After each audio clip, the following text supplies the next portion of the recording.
Jour 2 sur 30 pour devenir un monstre sur After Effects. J'ai-Cook.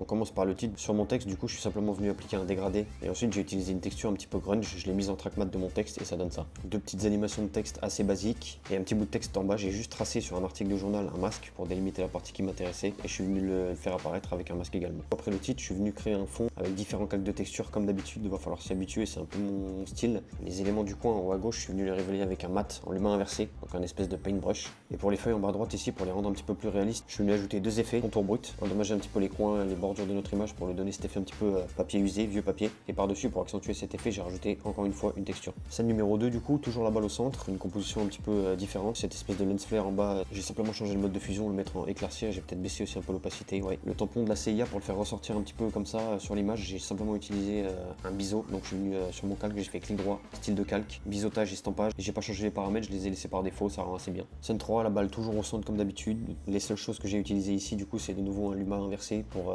faire dévoiler cette espèce de journal qu'on voit dans le fond ici. Et ensuite, simplement des traits que j'ai tracés à la plume. Je les ai animés juste en utilisant la fonction réduire les tracés. Ensuite, une fois que j'ai toutes mes scènes, je les mets dans une composition. Et les transitions, c'est simplement un calque d'effets que j'ai rajouté avec un effet transformation, deux paramètres glissière. J'ai juste fait un petit effet de shake entre les différentes transitions. Je voulais faire un truc assez simple et ça donne un truc un petit peu comme ça. Et voilà du coup, résultat de cette deuxième animation. N'hésitez pas comme d'habitude à me donner votre avis dans les commentaires. Pour les collègues monteurs et motion designers qui aimeraient récupérer le projet, vous pouvez toujours commenter projet, je vous enverrai un lien. C'était le jour 2 sur 30 pour devenir un monstre sur After Effects. Si ça t'a plu, n'hésite pas à t'abonner et je te dis à demain pour le jour 3.